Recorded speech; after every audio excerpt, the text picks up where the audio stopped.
Everybody, my name is Rich DeRosa, here to talk to you about tattoos. I can first remember when I went to get a tattoo. I was absolutely frightened about what was about to come. I had no idea what to expect at all. I had friends telling me that it didn't hurt, it hurt a lot. So mixed feelings get you in that mindset to where you don't know what's going to happen. Well, luckily enough, the tattoo artist showed me exactly what was going to happen, and he showed me a bunch of machine parts, everything that I needed to know. Kind of like these. This right here is the main machine. These are the coils, contact screw, and the power adapters right back here. This is basically the main part of the machine right here. This is what makes the needle go up and down. These are the tubes. Of course, detachable. You can change them out. I've got multiple tubes, but I just brought two out for a demonstration. These are what the needle goes through and actually helps the ink. Helps the needle and the ink go through your skin. The needles, on the other hand, come in different sizes. These are 7 round. These are liners. There are also shaders too. Shaders are more of a flat area, which actually help glide across the skin, making thicker areas so you can color it in quicker. Liners more or less have a round tip, so as soon as you start lining, it'll stay in a straight line. You're not going to get as wide area as the shaders. This is stencil paper. Everyone has different ideas of what they want for a tattoo. Most of the time I'm drawing them up myself, so people give me an idea and I go for that, and they approve it, they like it, I'll put it on the paper, and that's what helps the tattoo stay on the skin. Ink caps. These are what you put the ink in. You'll notice, if you've ever been to a tattoo, you'll notice that the guy's got an ink holder or an ink cap holder with a bunch of these little plastic things in it.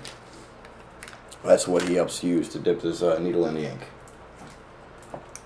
Now this is the ink. These are actually Starbright and Primavera inks. They probably one of the best. All inks are different. Sometimes you get the inks that will fade away after the first day or maybe the first week, as opposed to these stay bright. So luckily I have a guy that helped me out find those. Green soap normally goes in here. You separate it 1/16 out of that to water. There's always a different portion. You don't want to get it too over diluted, yet you don't want to get it too soapy as well. Alcohol water mixture. This is what we start with to sterilize the area. Everything starts from this. A lot of people use tattoo or sterilizing pads. I'd rather this because I know it's pure alcohol. But now that we know what we're looking at, let's look at setting it up. Determining first off what you want to do. Determine the amount of ink. Ink is expensive. You don't want to waste it. There's people who want extravagant tattoos going all the way down their arm. You're most likely going to need a lot of black for lining and whatever other color they want to add in there.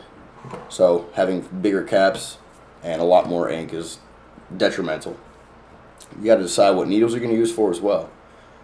You got to figure whether they want small tattoo. You go with a 4 round, 5 round. It's the needles to keep the lines nice and thin. And of course, but using a wider needle post, smaller area, has very fine lines, and you have to swap out needles constantly during those. And you got to make sure your equipment's in working order. If your tattoo machine fails out mid-tattoo, you're SOL, honestly. There's no way that you can get away from that. Someone's going to be walking around with a bad tattoo on their arm, and they're going to say they got it from you, and there goes your business. After you make sure it's in working order, you got to make sure you sterilize it. If everything isn't sterilized, you're going to risk contamination and infection on the person. And of course, you sterilize the body part, but first thing you do before you sterilize the body part is you have to shave it, because if you have hair on that area, it's going to make the needle stick, and there's going to be a lot of pain, and the tattoo won't come out as well as you would like it to. After you shave the area, you want to sterilize with the alcohol water mixture. Make sure it's nice and clean, sterilized. Use a sterile cloth, something that you have in there that it's clean. And then applying the stencil. This is actually pretty lengthy. After you draw it up, you have to make sure the area is moistened. Most people use deodorant bars or just green soap, something to keep the area moist. You got to keep it on there for 5 minutes, peel it off, and let it sit for 15 minutes. If someone tells you as soon as you get done putting that stencil on, take it off and sit in the chair, you're more than likely going to have someone freehanding most of your tattoo. It's going to be very difficult for them to exactly follow what you want on there without that stencil. But now that the machine and stencil is set up, let's look at the process of it. You got to make sure the needle's still sealed. Before you do that, show the person that it's sealed. There's a little blue dot on this right here saying that it's sterilized. Another good thing. You don't want to have an open needle when someone's coming into your session. If they do that, they're not going to know whether it's sterile, whether it's safe, what's going to happen. It's just going to leave a mess. You got to make sure that, well, you don't really have to make sure, but it's my preference to make sure that person knows exactly what you're doing when you're doing it, where you're at on the tattoo. It gives them a better, I guess you could say, mind at ease with this. Saying, because a lot of times for body parts you can't see what the tattoo artist is doing, and them letting them know exactly what's going to happen and what you're doing is going to put them a little more relaxed. And of course, determining how far the needle will be out from the machine is vital. If you have it too shallow, you're not going to have the ink set in the skin, and it's going to look really faded and like crap. If you have it too far, you're going to damage the person. They can get ink poisoning off that. They can also lose that limb if you don't do it properly. Your best bet is to have it out 1/16 of an inch. That's all it is 1/16 of an inch. Just goes along scraping the very top of the skin. You know, it's a lengthy process, but a lot of people think once you get a tattoo as well, it stays there. That there's nothing, you know, you can just screw with it, whatever, it's on there. It's not true at all.